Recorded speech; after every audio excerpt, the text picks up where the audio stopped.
OBC के लोगों को ब्राह्मण हमेशा इस काम पे लगाता है कि इनको मुसलमानों से लड़ाई करने के काम पर लगाते रहो। जब ये मुसलमानों से लड़ाई करने के काम पर लगे रहेंगे तो ये अपने हक अधिकार की आवाज बुलंद नहीं करेंगे, और जब ये अपने हक अधिकार की आवाज बुलंद नहीं करेंगे तो इनके हक अधिकार पर ब्राह्मण कब्जा कर करके रखेगा।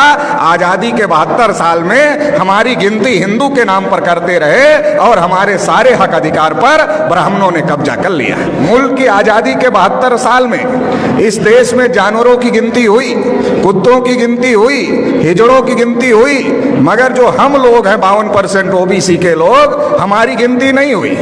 तो ब्राह्मणों ने बाबरी मस्जिद का मामला खड़ा कर दिया, राम जन्मभूमि का मामला खड़ा कर दिया, और ओबीसी के लोगों को बाबरी मस्जिद के मामले में आगे कर दिया, राम जन्मभूमि के मामले में आगे कर दिया।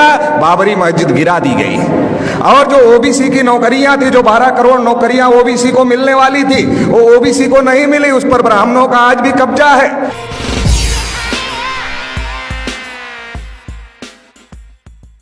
आदिवासियों को के ऊपर भी बड़े पैमाने पर जुल्म और ज्यादती हो रही है। सिखों का देश में लाखों की संख्या में कत्लेआम हुआ। लिंगायत लोग लाखों की संख्या में मोर्चा निकाल कर कह रहे हैं कि हम हिंदू नहीं हैं, हमारा स्वतंत्र धर्म है, लेकिन उनको जबरदस्ती से हिंदू बना करके रखा जा रहा है। क्रिश्चियनों की चर्चेज पर हमले किए जा रहे हैं। बुद्धिस्टों के जितने बड़े बड़े सेंटर हैं उस पर ब्राह्मणों ने कब्जा कर लिया है। मुसलमान के घर के अंदर किस चीज की बिरयानी पक रही है ये मुसलमान नहीं तय करता है। मुसलमान के घर के अंदर किस चीज की बिरयानी पक रही है ये तय करने का काम आरएसएस, बजरंग दल और विश्व हिंदू परिषद के गुंडे करते हैं। कभी भी किसी मुसलमान को मॉब लिंचिंग का शिकार बनाया जाता है। अलग अलग माइनॉरिटीज के हालात खराब है। देश का एक बड़ा तबका है जिसे ओबीसी कहा जाता है, जिसका मैं नेशनल प्रेसिडेंट हूं। मुल्क की आजादी के 72 साल में इस देश में जानवरों की गिनती हुई, कुत्तों की गिनती हुई, हिजड़ों की गिनती हुई, मगर जो हम लोग हैं 52% ओबीसी के लोग, हमारी गिनती नहीं हुई। ओबीसी के लोगों को ब्राह्मण हमेशा इस काम पे लगाता है कि इनको मुसलमानों से लड़ाई करने के काम पर लगाते रहो। जब ये मुसलमानों से लड़ाई करने के काम पर लगे रहेंगे तो ये अपने हक अधिकार की आवाज बुलंद नहीं करेंगे, और जब ये अपने हक अधिकार की आवाज बुलंद नहीं करेंगे तो इनके हक अधिकार पर ब्राह्मण कब्जा कर करके रखेगा। आजादी के 72 साल में हमारी गिनती हिंदू के नाम पर करते रहे और हमारे सारे हक अधिकार पर ब्राह्मणों ने कब्जा कर लिया। 1992 में जब मंडल कमीशन का मामला खड़ा हुआ था, ओबीसी के लोग अपने हक अधिकार की लड़ाई लड़ रहे थे, तो ब्राह्मणों ने बाबरी मस्जिद का मामला खड़ा कर दिया, राम जन्मभूमि का मामला खड़ा कर दिया, और ओबीसी के लोगों को बाबरी मस्जिद के मामले में आगे कर दिया, राम जन्मभूमि के मामले में आगे कर दिया। बाबरी मस्जिद गिरा दी गई। और जो ओबीसी की नौकरियां थी, जो 12 करोड़ नौकरियां ओबीसी को मिलने वाली थी, वो ओबीसी को नहीं मिली, उस पर ब्राह्मणों का आज भी कब्जा है।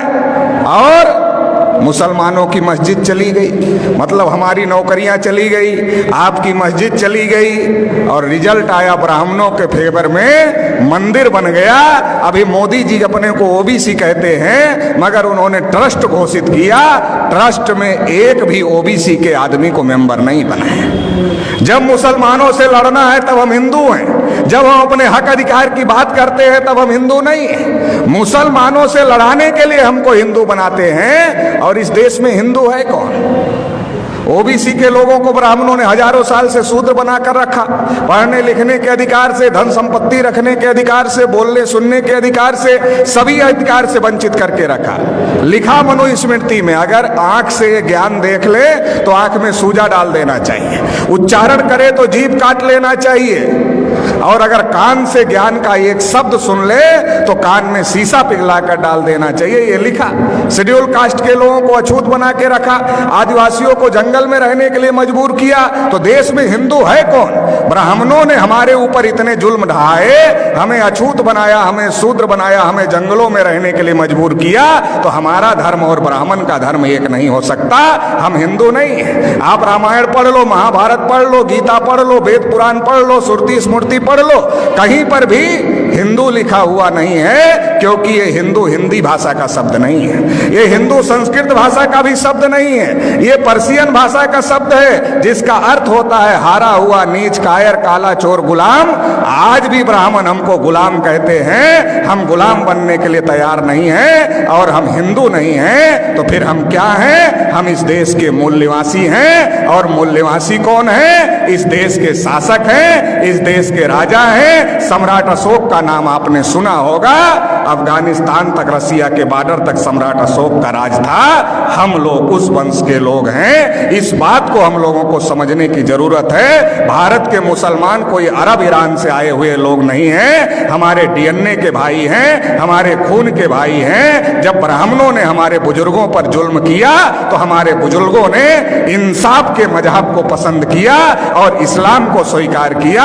भारत में जो मुसलमान हैं, हमारे डीएनए और खून के भाई हैं। इस बात को ब्राह्मण जानता है, इसलिए दंगे में हम मरे या दंगे में आप मरे, ब्राह्मण की सेहत पर कोई फर्क नहीं पड़ता है। हमारे और आपके बीच में ब्राह्मण आ गया है, उसको बीच से हटाना होगा।